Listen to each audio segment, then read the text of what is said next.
Warning, censorship. Warning, censorship. Warning, censorship. Oh, hi everybody, Ezra Levant here. Great to see you for another week. It's June 28th. I do this live stream every Monday, Wednesday, Friday at 12 noon, and on Tuesdays and Thursdays, my colleagues David Menzies and Sheila Gunn-Reid do. So we got you covered every day of the week. This morning, Sheila, as well as our Calgary reporter, Adam Sos, are on a bunch of important cases, including Art Pawlowski, the Calgary pastor who was arrested in a SWAT team takedown in the middle of a highway, made to kneel on the street, cars whizzing by, extremely dangerous, as if he was like some drug kingpin or terrorist or something. In fact, he was just a Christian pastor slowly driving home from church. They could have arrested him at the church, at his home, but they wanted that shock and awe, and maybe they wanted him killed too. Why would they extract him from his vehicle? A huge team of heavily armed cops take him right to if you can pull up that B-roll, it's just shocking B-roll. So he's just a Christian pastor, right? He's not wanted for any crimes whatsoever. These public health orders are not even crimes; they're not even punishable. They're like a parking ticket. You don't go to jail for them. If you want to get this guy, you know where he is, but they literally pull him over, make him kneel as cars are speeding by. Why did they do that? It's raining, so it's slippery. Cars are whizzing by. Why is he in the middle of the street? He didn't get to the middle of the street. They didn't find him walking on the street. They pulled him over in his car. Okay, they extracted him from his car. Again, I don't know why. He was going to get out of his car when he got home. And why did they, okay, you want to pull him out of his car, again, bizarre, but why did you pull him into the middle of the road instead of to the side of the road, off the road? Why are you doing this other than for humiliation, for shock and awe? How many police, and there's his brother there, David, finally they stopped the road. So these are two Christian pastors. Are they charged with murder? Are they charged with drug dealing? No, they're charged with keeping the church open as if it was some Walmart. No. Only the Walmarts get to stay open, boys. Only the Walmarts, the cannabis stores, the liquor stores, only those get to stay open. The Costco's. How many police vehicles were involved here? I guess that's the thing. When you've got all these vehicles, when you've got the SWAT team, when you got 20, 30 guys, you want to use them. You don't want to just knock on his door, knock, hi, Pastor Pavlovsky, I'm here to arrest you, please come with me now. Okay, I mean, you're sending 20, 30 cops, 10 vehicles. You want to turn on the flashers, you want to use the siren, you want to make some noise, and you want to have a dramatic SWAT team style takedown, because otherwise you look sort of stupid. I say again, Toronto police are the most violent in Canada. Montreal's police are the most corrupt in Canada. Aylmer's police are the stupidest in Canada. And Calgary's police are the meanest bullies in Canada. They could have had him killed there. Anyway, so they arrested him. He was in prison for 2 days, awaiting bail. And we crowdfunded an excellent lawyer. Actually, 3 lawyers were involved. Sarah Miller was the main lawyer. Senior partner Robert Hawks, and there was a third lawyer, a criminal lawyer who was on the file. And we got him out after 2 days, and there was a hearing, and this morning, as in any moment now, we'll know if Art Pawlowski is convicted of, it's not a crime, let me just be crystal clear on that. He's not charged with a crime, but he was in prison nonetheless, and he's lucky to have only been jailed for 2 days as opposed to the 35 days of hard time that a pastor in Edmonton. I'm hearing in my ear that there's some movement in the Tim Stephen case as well, and it's not looking good. I'm going to Sheila Gunn-Reid's Twitter feed. Sheila is covering at least one of the court proceedings in real time. There's the Art Pawlowski case, and then there's the case of Pastor Stevens. I'm just reading Sheila's Twitter feed. Justice Adam Germain has been tasked with hearing a series of cases against pastors and business owners. What will happen this morning is indicative of what's going to happen with other cases.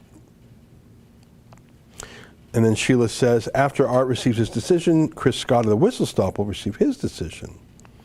We're defending both of those men. While court sorts some procedural things out, I'm hearing some movement is happening in the Pastor Tim Stevens case, and it doesn't sound good. Adam Sos and I will work to confirm as quickly as we can. So that is happening live in real time. It's 12:05 Eastern time. These cases are being heard in Mountain Time, which is 2 hours west of us. So it's 10:05. So let's keep our eye peeled on that, and we'll give people updates as they come. But I find it bizarre and un-Canadian and illiberal and contrary to our Canadian and Commonwealth traditions to arrest pastors, make them kneel in the street, have cars whiz by them, and have 20 heavily armed cops arrest them. But that's just me. It's not just me, though. I see that a senator in the United States named Josh Hawley is very concerned about it. More than any Canadian senator, there are over 100 Senate seats. I'm not sure how many are full. Let's say there's 90 senators. For all I know, there's a dozen vacancies. Not that anyone would know. How would you notice? Have you heard any senator? And the thing is, the reason I mention senators is because they're not subject to the same political abuse as an elected MP. If you're an MP, you're at the whim of your party leader, because the party leader can ban you from running again. The party leader is the one that will sign or not sign your nomination papers. So I can understand why we have 338 cowardly MPs. I maybe should put Derek Sloan in an exception, because I think he alone, I think, actually stood by these pastors. But the other 337 of them are cowards. And what's the excuse of the Senate in Canada? They're not up for re-election. They can't be turfed out of, their seat by Justin Trudeau or Aaron O'Toole. Why are they silent? Why have the MLAs at the provincial level been silent? Don't you think that's a problem? I think it's deeply revealing that not a single Canadian politician of any high height, of any stature, of any authority has spoken out about these arrests and imprisonments. I'll accept Derek Sloan out of that statement, but he's an independent MP who will. I don't think he's running again this fall. So, he is an independent MP. That's it. Why no leader of the opposition? Why no shadow cabinet minister? Why no backbencher in the government? Do we have Josh Hawley's letter? Let's take a look at that letter. I think it's from Missouri, if I'm remembering correctly. Senator Hawley, this is from his website, Senator Hawley calls on U.S. Commission on International Religious Freedom to consider adding Canada to watch list. Today, U.S. Senator Josh Hawley, Republican from Missouri, sent a letter to the U.S. Commission on International Religious Freedom, urging the Commission to consider adding Canada to its watch list in response to the country's crackdown on religious freedom. In the letter, Senator Hawley cites recent instances of Canadian pastors being arrested and jailed for holding worship services that do not comply with the strict COVID-19 restrictions. I am troubled that our Canadian neighbors are effectively being forced to gather in secret, undisclosed locations to exercise their basic freedom to worship, Senator Hawley writes. Frankly, I would expect this sort of religious crackdown in communist China, not in a prominent Western nation like Canada.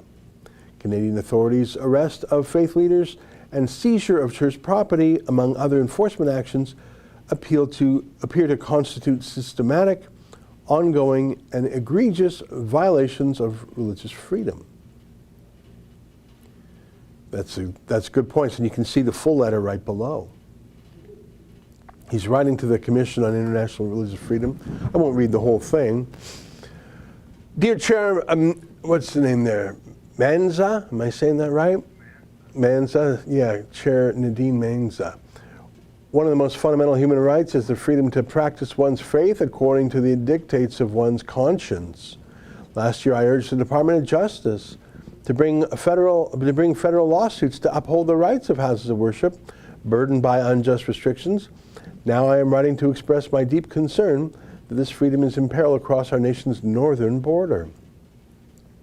In recent months, there have been numerous instances of Canadian pastors being arrested and jailed for holding worship services that do not comply with COVID-19 restrictions. On June 14, Pastor Tim Stevens of Fairview Baptist Church in Calgary, who was previously arrested in May, was arrested again at home in front of his wife and children. Media outlets captured heartbreaking video of the pastor's children sobbing as they held their father's hand through the barred window of a police car. Yeah, that media outlet was called Rebel News. Pastor Stevens' alleged violation was holding an outdoor worship service in a park, which was apparently discovered by a police helicopter flying overhead. Other Canadian pastors, such as Pastor James Coates of Grace Life Church in Spruce Grove, have similarly faced arrests and enforcement actions. Authorities reportedly seized and fenced off the Grace Life Church building in April, which sparked a protest of hundreds of people in opposition to the move. I am troubled that our Canadian neighbors are effectively being forced to gather in secret, undisclosed locations to exercise their basic freedom to worship. The Canadian Charter of Rights and Freedoms states that everyone has the following fundamental freedoms, which include freedom of conscience and religion. The arrests and actions taken to enforce overly burdensome and unjustified orders, however, do not seem to live up to this praiseworthy statement. Frankly, I would expect this sort of religious crackdown in Communist China, not a prominent Western nation like Canada. Canada's authorities' arrest of faith leaders and seizure of church property, among other enforcement actions, appear to constitute systematic, ongoing, and egregious violations of religious freedom. I urge the Commission on International Religious Freedom to take whatever action is necessary to address and rectify the situation and consider adding Canada to the Commission's watch list. Thank you for your attention. Josh Hawley, United States Senator. And who's it copied to? Scroll down just one more inch. The Honorable Kirsten Hillman, Ambassador of Canada to the United States. I'm glad he copied it to her. He should also copy it to the Premier of Alberta and the Justice Minister of Alberta. I should tell you that I have been invited to Congress to meet with a group of congressmen on the subject, and we're certainly I'm interested in doing that. We're working to schedule that. And I've also received a inquiry from another member of a state legislature, because an entire state legislature is looking to debate a motion on Canada's misconduct. So people are obviously following Rebel News even outside our own borders. And right there, what Senator Hawley did, the congressman who contacted me to go to the House of Representatives from Washington, and this other state legislature that I don't want to identify right now, that's 3 senior groups of legislators. I say again, there's not even one Canadian senior politician, even the senators who can afford to be brave because they can't be fired. Now let's switch back to Sheila's tweets, see if there's news. Chad Williamson chimes in to say he has additional submissions to make before the Germain issues his ruling. Says the Alberta Health side is sidestepping fundamental justice by getting a procedurally flawed ex parte order against client Chris Scott. Okay, so that's a little snippet, and I'm just clicking refresh. So it looks like Sheila is in the Chris Scott hearing right now. I won't get into the minutiae there. I'll wait for there to be some news. So I think it's interesting that foreign political leaders care more about our freedom in Canada than our own Canadian leaders do. I think that's sad.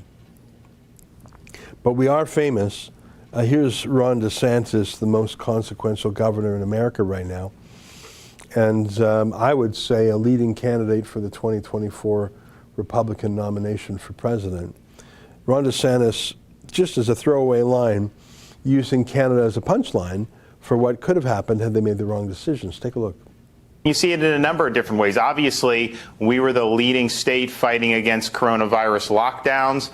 We had kids in school in person for the entire school year. I believe had Florida not done that, you would not see the other states to have followed. Canada, for example, still locked down. And I think that's what a lot of these bureaucrats wanted to see in the United States, and we made sure that we led in a different direction. Yeah, I mean, it's just taken for granted that we are the worst lockdown country in the world. The BBC, the state broadcaster of the UK, says that the city I'm in, Toronto, is the most locked down large city in the world, and I believe it's true. Now, I also see bad news in Israel, where almost everyone's been given the vax, but now they're having another surge or something, and they're having more mask mandates and more lockdowns being floated. Same in New Zealand. I see Quebec has the lowest number of cases in the year, 10 months to be precise. So the pandemic's over, but statistically, I mean, if the number is so low, and I don't know if you saw, but there were thousands, tens of thousands of Quebecers in the streets for the Montreal Canadiens hockey team. So how are you going to ratchet up the fear? Cases are at a low. Everyone's living life normally. It's lovely summertime. So how do you maintain that sense of panic? Well, the government becomes more and more extreme, and they wouldn't do that if they didn't have a reason. The government wouldn't say it's an emergency if it wasn't. Trust the science. There's some bad news out of Quebec. Do we have, I see we say kids must be vaccinated for extracurricular activities. Do you have any viz for that? Can we, I think Viva Fry from Montreal law blogger, YouTuber rather, if you go to his Twitter feed, VIVAFREI, can we zoom in here? So scroll up a bit, but okay, yeah, zoom in is fine. Can you pump that up any bigger? Is that possible? So he's my source of information here, and he has the primary documents. I'll read them to you. It sounds like vaccines are being made mandatory for children, even though, as we talked about at some length last week, the World Health Organization does not support that point of view. Look at this, by electronic mail from Quebec. Students aged 12 to 17. Over the past 2 weeks, a large-scale vaccination campaign was conducted in schools and vaccination centers to provide a first dose of vaccine to adolescents 12 and over. Despite this campaign, the goal was not met. Less than 75% of these young people got a first dose of vaccine. To ensure a safe return to school in September, this goal must be met. Depending on the epidemiological situation, 75% of teenagers must have received both doses of the COVID-19 vaccine before we can ease hygiene measures, such as wearing masks and isolation. Therefore, this two-dose condition must be met to ensure activities, such as extracurricular and sports activities, can return to normal in schools. Most importantly, it is key to avoiding a possible fourth wave in the fall. Now, I don't know what must means. And then it says how to do it. Scroll to the next page if you would. So I don't know what must means. Is that an exhortation or is that a command? Is that, come on guys, you really must? Vaccination is the best way to protect your children and your loved ones and to ensure a normal return to school in the fall. Signed, Director of Public Health, Mylène Drouin, MD. So I'm not sure if I'm not sure if that means mandatory for everyone. It's basically the government holding kids hostage and saying if 75% of you don't take 2 doses of this experimental med that has specific health problems for young people, we're not opening schools, we're not getting rid of masks, we're not having extracurriculars. So I don't think it's quite ordering teenagers to be injected, but it's pretty close. I think it's a disaster. And if cases are plummeting and illnesses are plummeting and deaths are, let's go and find out. COVID-19 stats Canada. Let's find out, like, is it even a thing anymore? I'm going to go to the COVID-19 page for Canada. You know the one we always look at, Justin? The one that has all the provinces on it? Oh, you know what? I'll take a break from this little line because I hear in my ear that the judge is in the middle of ruling. I'm hearing this right now. So maybe I'll stay focused on that. But by the way, I did go to that. Yeah, perfect. And if you toggle count of deaths in the last 7 days.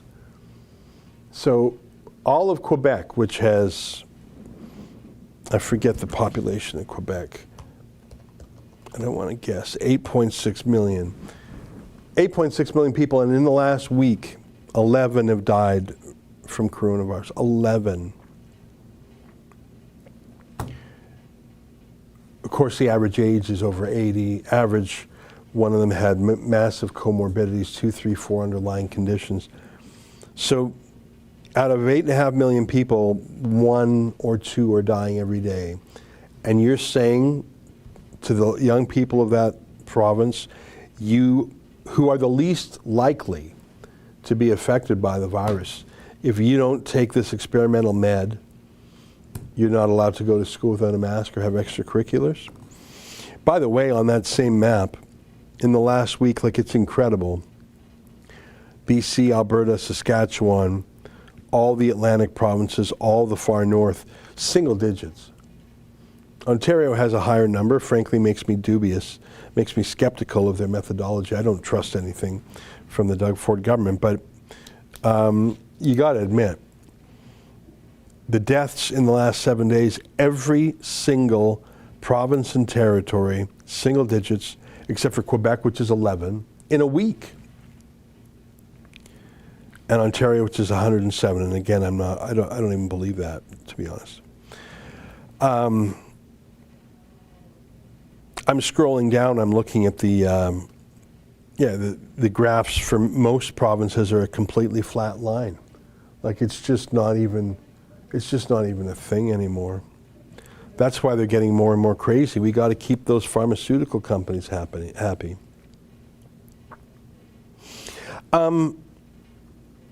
You know, we've talked about it a little bit, but one of the worst health ministers in the world was a Brit named Matt Hancock. Just creepy guy, weird guy. Like, there's something wrong with that lad. Personal space issues, weirdness issues. He was the public face for the lockdowns in the UK. He would go on TV, tearful sometimes, talking about how important it was to lock down. It turns out he was breaking all the lockdown rules, and he hired his mistress and would have intimate relations with her at work. And someone captured that on, Hancock's affair with aide. So that picture of Matt Hancock, health secretary's fling during COVID. He hired Gina as top advisor. Snogs in office.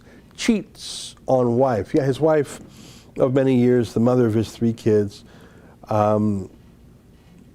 Just a disgraceful man. Equally disgraceful as Boris Johnson, who didn't fire him. Things were so brutal, though, that he resigned a day later. Just a total mess.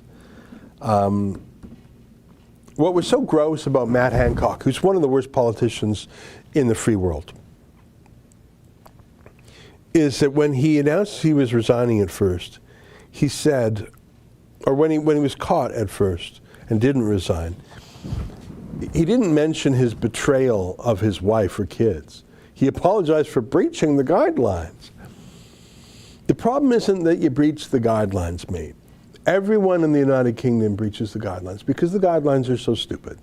No one believes it anymore. If you think that COVID deaths are low in Canada, they're even lower proportionally in the UK. There are some days when the death count in the entire United Kingdom, 68 million people. In fact, I think it's single digits every day now. More people die of rare tropical illnesses in the UK now than die from coronavirus. That's a fact.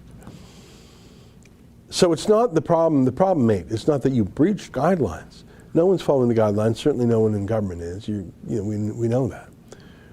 The problem is that you cheated using taxpayers' dollars to hire your mistress. You cheated on your wife. And that you had, I mean, first of all, I thought this was an emergency and you were busy. You hired your mistress so you could, what was the word, snog at the office? That's that British term. You're not busy. You're not an emergency going on. But besides being disloyal to his wife and children, and I understand that he's now decided, and he's a homewrecker too because she's married as well.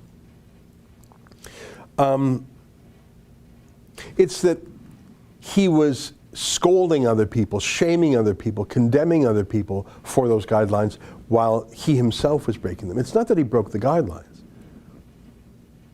It's that he would break the guidelines and the next minute, when he's wiping himself off and making sure there's no lipstick on his collar, he's scolding other people for breaking the guidelines. What an immoral man. And I'm not even talking about his breaching his faith with his wife. Like, there's no center there. There's nothing in him. What a disgrace. Matt Hancock. The worst. The absolute worst. Do we have any news from out west?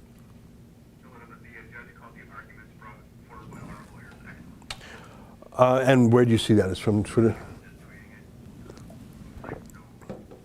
Let's just catch up on Sheila's Twitter feed. So I'm scrolling down a bit here. Germain is ready to rule. He says counsel will receive written reasons for his judgment by noon tomorrow. Germain first thanks the lawyers, calls them capable, confident, and courteous. Germain once again calls the submissions of our lawyers, both written and oral, superb. Well, that's good to know. You know, we're crowdfunding a lot of lawyers out there. I think they're good, but maybe I'm bamboozled. I mean, a lawyer wants to get paid, right? But if a judge says they're superb, that's very encouraging. Germain is now laying out the history of this so-called coronavirus third wave. Pavlovsky's and Scott openly defied the efforts of Alberta Health Services to control the third wave. The Gates order required an on-demand viewing of Pastor Pavlovsky's church services. The Rook order restrained Chris Scott and unnamed Jane and John Doe's from holding a protest. Germain says Scott incited the crowd that protested the whistle stop to defy the Rook order and gather. Judge summarizes Miller's arguments. Miller is Sarah Miller, one of our lawyers. That he wasn't given enough time to understand and respond to the Gates order, that the Rook order didn't apply to him or to religious services. Judge summarizes Williamson's argument. That's Chad Williamson, another one of our lawyers who represents Chris Scott and the whistle stop. That there was an abusive process by Alberta Health Service getting an ex parte application against Scott when they knew full well Scott had a lawyer and that they knew how to get a hold of the lawyer, and yet Alberta Health Services failed to tell the judge these things. So let me just pause for a second. So the Alberta Health thugs, I'm calling them thugs because anyone who drags people out of a car into a middle of a highway, makes them kneel down with guns bristling, that's a thug. I'm sorry, that's a thug. So the Alberta Health thugs went to court. They didn't tell Arthur or his lawyer about it. They had a secret hearing, and they didn't tell the judge that they didn't tell Arthur's lawyers. So I think Alberta Health lawyers are unethical. In fact, I think they should have a legal complaint filed against them with the Law Society. I mean, that really is sharp practice. The judge calls the arguments put forward by the lawyers representing both Scott and the Pavlovskys excellent. Well, that's good to hear. Again, those are our lawyers. I'm refreshing the screen to see what we see next because it sounds like he's about to say something. 3 elements are required for contempt. Number 1, the order is clear with the act and the named respondents. So if you're in contempt of court, it has to be clear who it applies to. People who breach it must have actual knowledge of the order. And 3, the people who are accused must have meant or intended to breach the order. I know this from my coverage of Tommy Robinson's contempt of court case in the UK. It's very similar law.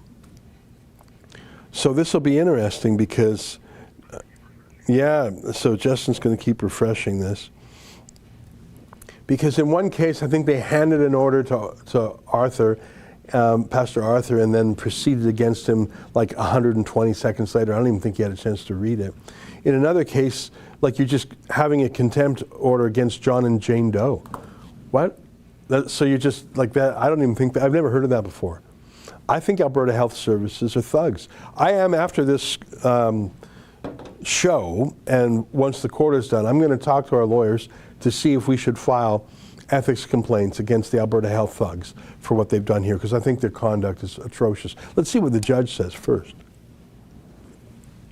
Maybe the judge disagrees with me, but we'll find out. The judge is an interesting character. I don't know him, but he actually used to be a liberal politician, if I'm not mistaken.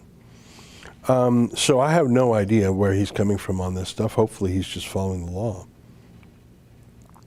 There's an update. Let's take a look-see. And this is Sheila live tweeting it.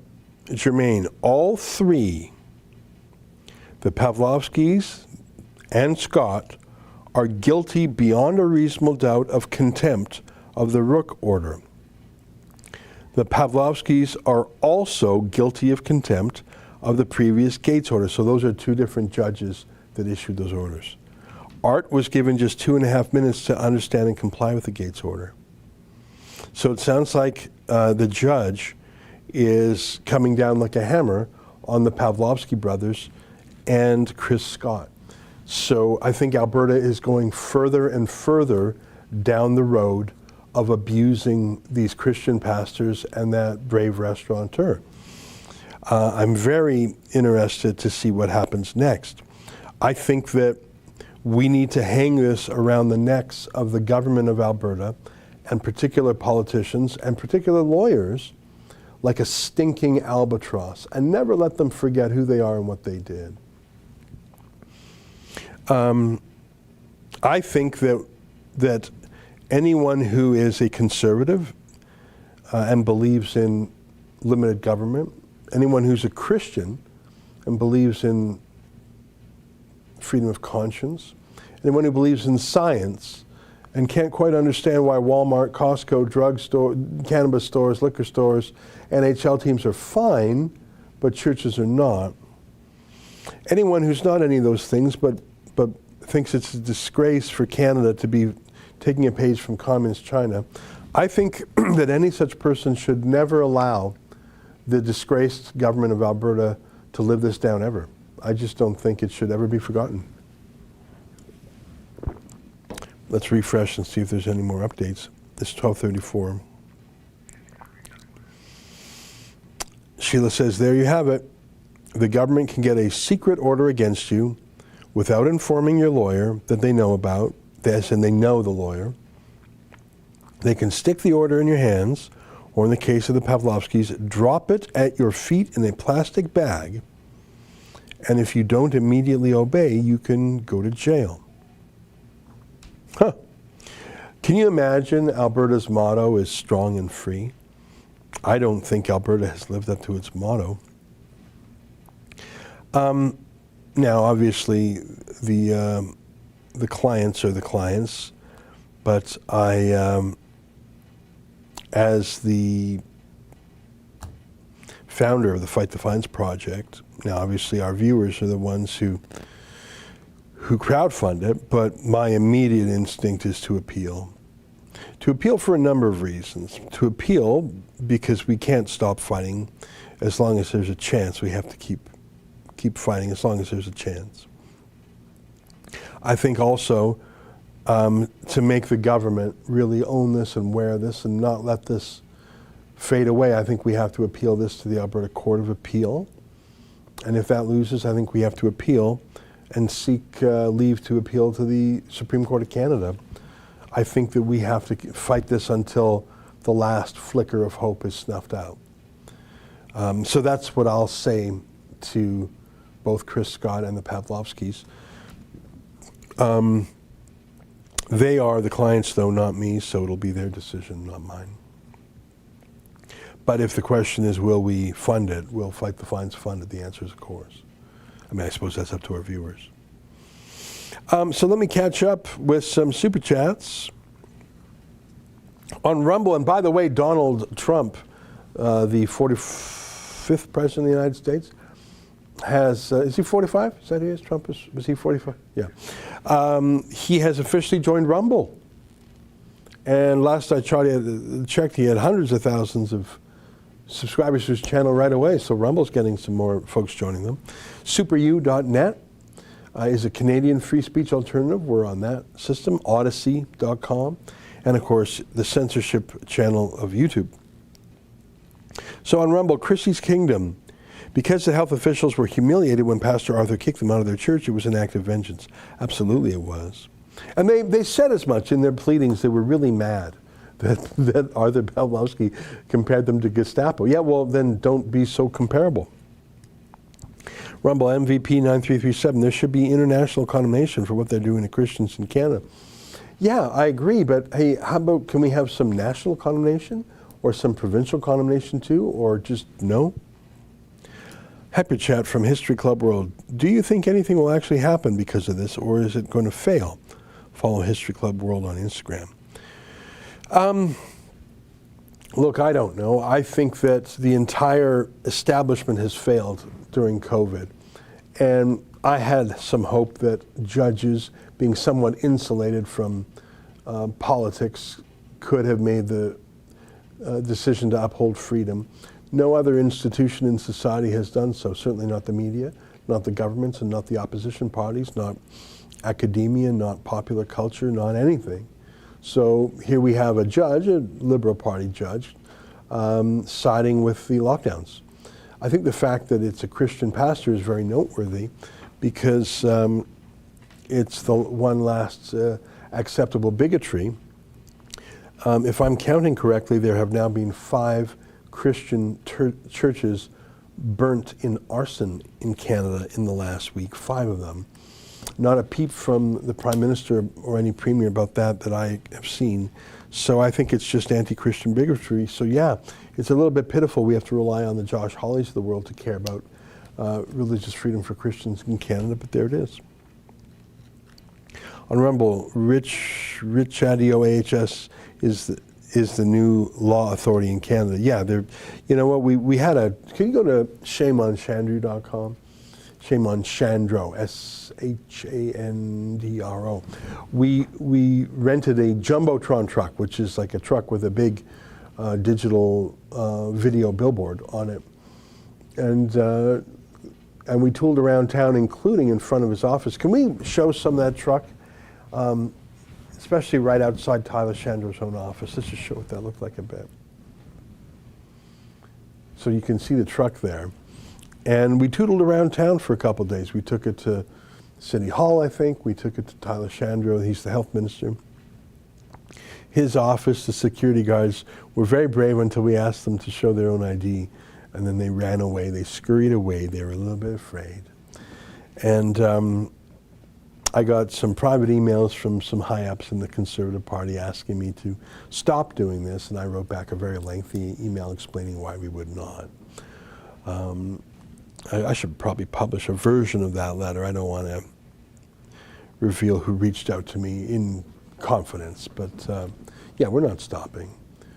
So when you get that video, go ahead and play it. I'll read the next. Hyperchat History Club World, do you think there will ever be a fair commission to investigate what the government did? Or will it be a rubber stamp group that fully supports the government? Well,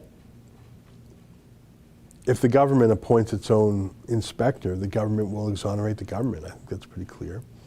And who would they bring in? I mean, what part of society has not bought into the lockdownism? I just listed all the parts that have. Here, so you can see that's outside of Tyler, that's Adam Sos. He's outside. I think that's outside the health minister's constituency office. There's the truck. Oh, that's a police station. Yeah, I can see that there now. Shame on Shandro. Pastor Tim Stevens. Yeah, we should keep. I like that billboard. I think it's higher res in person. It's just the flicker rate when it's at odds with the camera. I think that's what happens. Am I right on that? And there's the cops. I think it's actually a higher resolution than it looks there. It's just, you know, sometimes when you see a TV on a TV, it gets a little flickery like that. Yeah, look at that truck, eh? There's downtown. I recognize that sculpture from right downtown in Calgary. Yeah, there it is. Driving around. ShameOnShandro.com.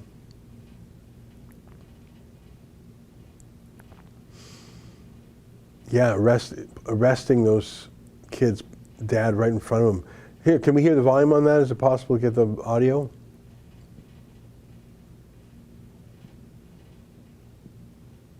Bonus and lead by example instead of being above everybody. Same with the police, above the law.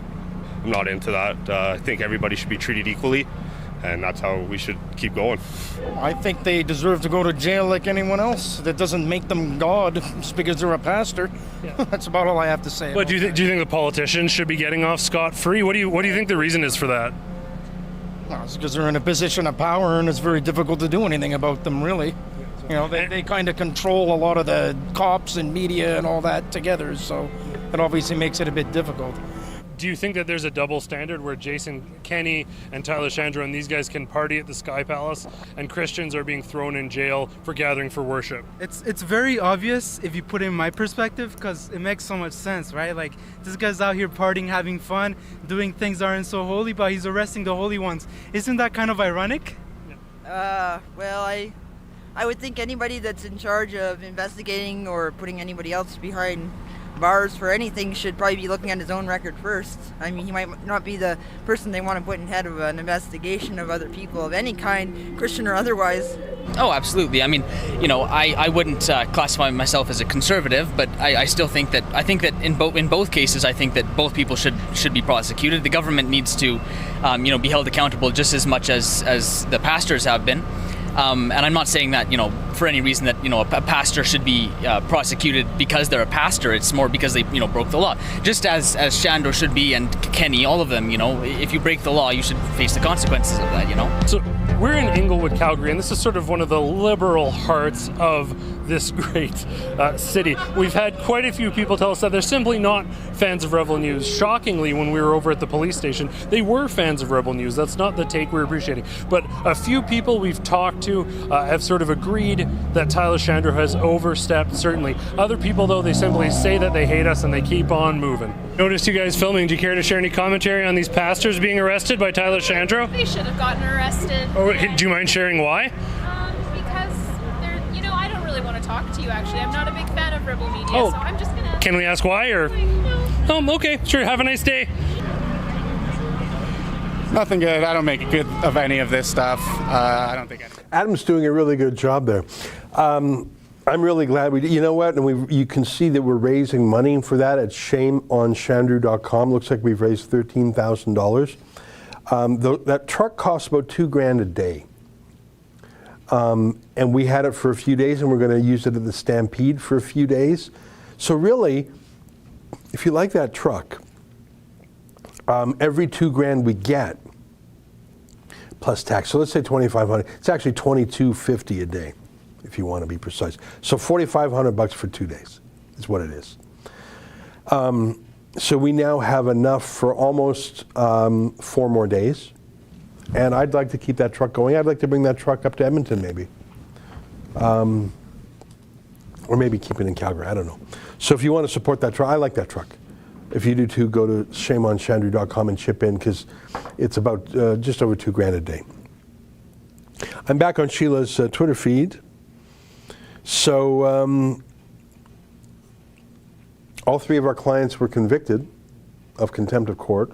Convicted is the wrong word because it's not a criminal offense, I don't think. Found in contempt of court, I think, is the word. I don't think it was a criminal contempt. I think it's civil contempt. Court will hear arguments on sanctions for the Pavlovskys and Scott on the afternoon of July 27th. That means that the court will talk about what punishments they get that day. However, Scott and Williamson are headed to the Court of Appeal fighting the original order against them, so this isn't close to over yet. You can donate at fightthefines.com. Okay, that's good. I was telling you that I wanted to appeal. It sounds like that's already happening. Maybe I knew that. We have so many cases going on. Will you forgive me if I don't remember the details of all of them? Let's keep reading. Judge is asking Alberta Health Services to outline in writing if they are seeking a period of imprisonment as a sanction against Scott and Pavlovsky's. These men were locked up for 3 and 2 days respectively, and yet this sickening government could ask for more. Could you imagine asking for more jail time? And that little bigot, Tyler Shandro, will probably say yes. I wonder if there's any grown-ups in the Conservative government who will say, guys, asking for more jail time is an international disaster. I don't want any of those men to go to jail again or in the first place. But there's an old Leninist saying, and I'm not a Leninist, and I don't believe in this saying. There's something that the communists say. So the Trotskyites, probably Leninists. I don't say this, but they say this. Have you ever heard the saying, the worse the better? Have you ever heard that saying, the worse the better?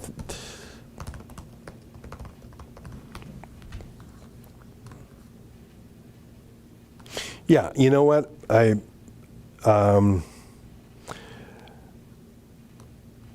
Nikolai Gavrilovich Chernyshevsky was a Russian literary and social critic, journalist, novelist, Democrat, and socialist philosopher, often identified as a utopian socialist, and leading theoretician of Russian nihilism. He was the dominant intellectual figure in the 1860s revolutionary democratic movement in Russia. Despite spending much of his later life in exile to Siberia, and was later highly praised by Karl Marx, Georgy Plekhanov, and Vladimir Lenin. Let me just read one more line, okay? I'm not trying to bore you. I'm reading from Wikipedia, so take it with a grain of salt. Chernyshevsky's ideas were heavily influenced by blah, blah, blah. He saw class struggle as the means of society's forward movement and advocated for the interests of the working people. In his view, the masses were the chief maker of history. He is reputed to have used the phrase, the worse the better, to indicate, and this is where I disagree, to indicate that the worse the social conditions become for the poor, the more inclined they would be to launch a revolution. Though he did not originate the phrase, which predates his birth. For example, in an 1814 letter, John Adams used it when discussing the lead up to the American Revolution. There are those arguing, in the words of Professor Joseph Frank, that Chernyshevsky's novel, What Is to Be Done, far more than Marx's Das Kapital, supplied the emotional dynamic that eventually went to make the Russian Revolution. Now, you can debate the morality of the worse the better. I think it's immoral. I think you never want to make things worse on purpose. It's almost like the Hippocratic Oath. I'm confusing my Greeks. The Hippocratic Oath, that's the doctor's oath. Do you know what the doctor's oath is? Very simple. Do no harm. You ever heard of that? Do no harm. Because in medicine, you're interfering with the body There's so many things you could get wrong. Do no harm is absolutely being abandoned in the face of these vaccines and lockdowns. They're doing harm every day. I believe in do no harm as a political statement as well. Don't smash something if you don't know how to rebuild it. The Leninists take a different point of view. They say the worse the better. Make things so awful that you make the contradictions even more stark, you cause the crisis. If things are terrible, you'll have a rebellion. Well, yeah, but isn't the whole point to live in a world that's not terrible? The Leninists would argue, unlock the power of the proletariat by making things worse. I do not take that point of view. But if I were a Leninist, I would say, the worse the better here. If the thugs at the Alberta Health Service and the cabinet and the government of Alberta wants to put Arthur Pawlowsky in prison again, and Chris Scott in prison and David Pavlovsky in prison again, you want to do that? You really want to do that? Holy moly. Will that make things worse? Will that make things worse politically for them? I don't want that to happen. I don't want them to go back to jail. But if I were a Leninist, I sure would. Just a couple more Sheila's tweets. Williamson and Scott are back in court Wednesday in front of the appeals court, arguing the ex parte Rook order was procedurally flawed. So this situation could change if the order is tossed because it was obtained in the sleaziest and sneakiest of ways. Sheila ends by saying, and that's a wrap. Adam Sosa and I will be filming respective video updates about the cases today. To help offset the legal costs to fight for religious and entrepreneurial freedom, you can donate two ways. SaveArthur.com or FightTheFines.com. Thanks, everyone. All right, well, really good coverage by Sheila. I appreciate her doing that. Let's read some Super Chats.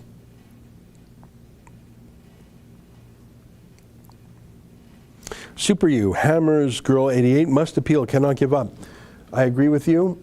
As you can see, Chris Scott is already appealing, and that's coming up very soon.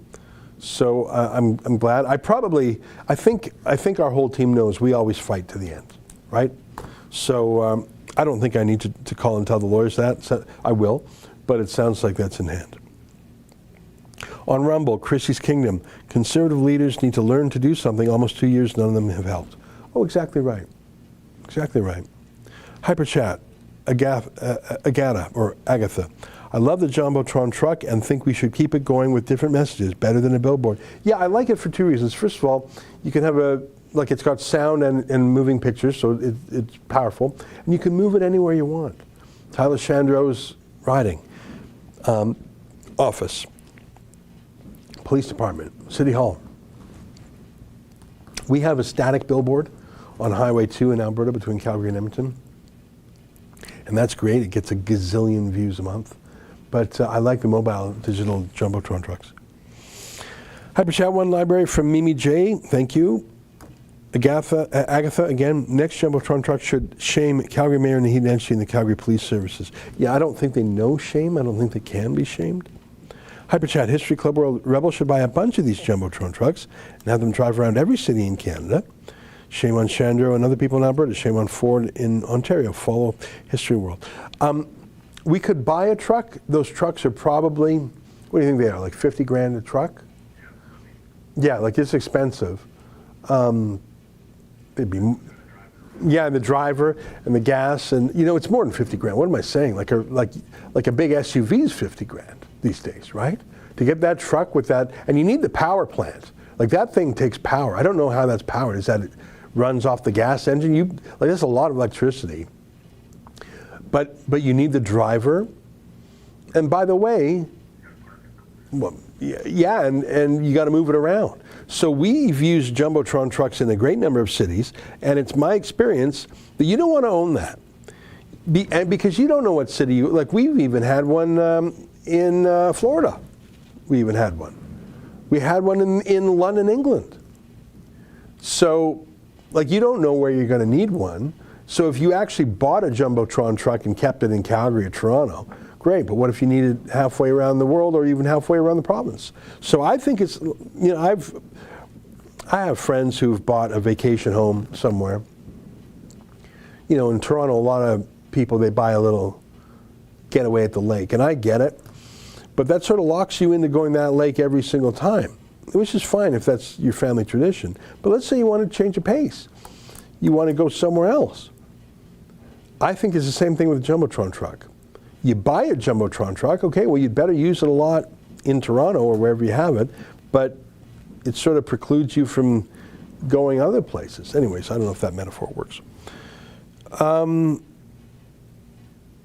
Super you tip. Annalisa tipped $20. Thank you very much. That's nice of you. Just sending Rebel a big hug and lots of love. I appreciate that. On Rumble, TS 868191, we will find a way to get Rebel News after Bill 36. We're really focused on that. Go to stopc36.com. Stop, and then the letter C, 36.com. Boy, look at that, 18,549 signatures. I think we only set that up, on Friday or something? Thursday night, remember? I can't remember. That's a fair number of signatures. People are worried, as well they should be. I won't get into that bill again right now, but it's a censorship bill. It's the second censorship bill introduced by the Liberals in a month. What's so crazy about it, it has secret complainants and secret witnesses. Someone can make a complaint against you and you will never know who it is. Someone can give evidence against you and you can never know who it is. So if it's an ex-wife, ex-husband, ex-girlfriend, ex-employee, ex-boss, ex-neighbor, ex-business partner, someone with a grudge, someone, getting even with you, a competitor, secret. I have never heard of that. I've heard of people testifying but then entering into a witness protection program. I've heard of that, and that makes sense.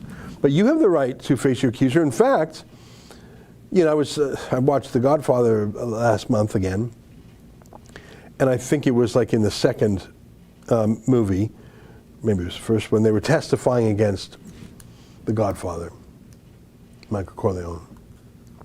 And they brought the capo in to testify. This was in front of a congressional hearing. Michael Corleone, the bad guy, but he had the right to look at who was making the accusation, to say what he had to say. Now, in that case, he threatened the guy.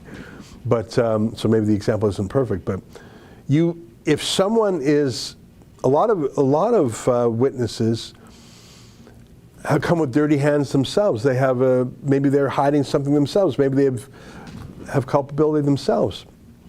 Even when you prosecute the mafia, you have to do so in your own name. You can hide afterwards, but you can't hide when you're on the witness stand. Have you ever heard of that before? A secret witness? Secret! That's Bill C-36. My metaphors are not doing very well today. The cottage metaphor and the...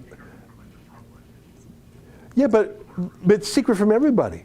Literally secret from everybody. Yeah, kids. Kids' names are kept. There's a publication ban on kids' names. And occasionally there's a victim that's publication ban. But a party, a complainant?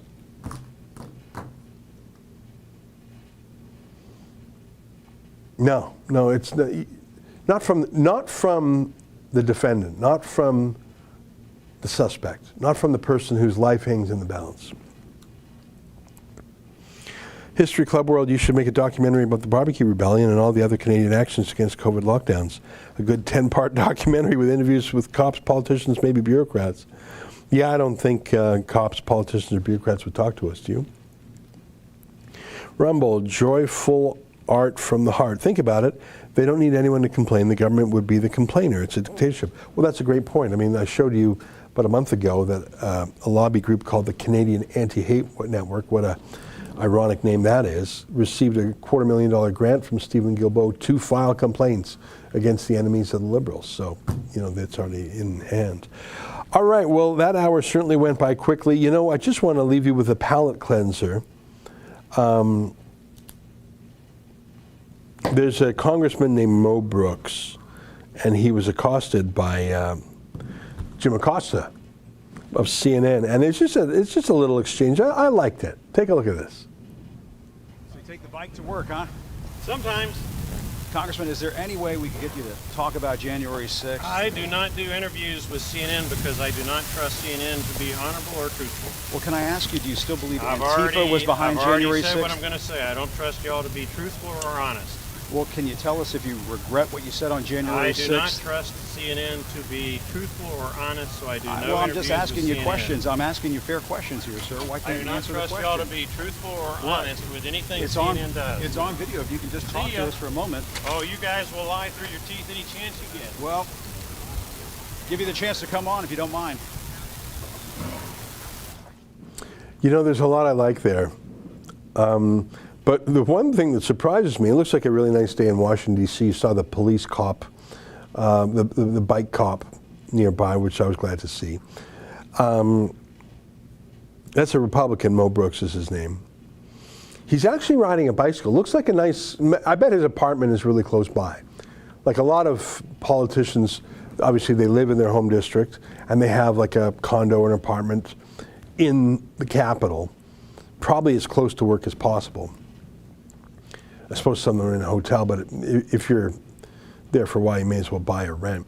So he probably just bikes a few blocks. I've never heard that Mo Brooks boast about biking. You only hear left-wing politicians boasting about biking, but they don't actually bike, right? Like Pete Buttigieg, the transport secretary, he brings a limo, takes the bike out of the trunk, and bikes the last few blocks. Jack Layton did that in Canada. Catherine McKenna, who announced her resignation this morning, does the same thing. She parks a bike there, but she has a limo. This is the first politician I've seen who actually really bikes, and not just for show. We only saw the bike because Jim Acosta of CNN was hassling him. Anyway, I thought that was sort of funny.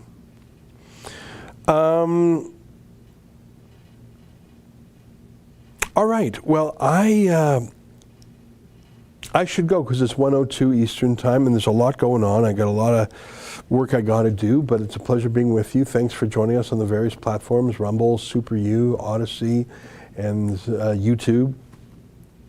And thanks to Sheila for live tweeting the hearings out west. I look forward to Sheila and Adam working on that. And I'll see you tonight at my 8 p.m. show. I'll see you later. Do we have a dog video? We do. Take a look.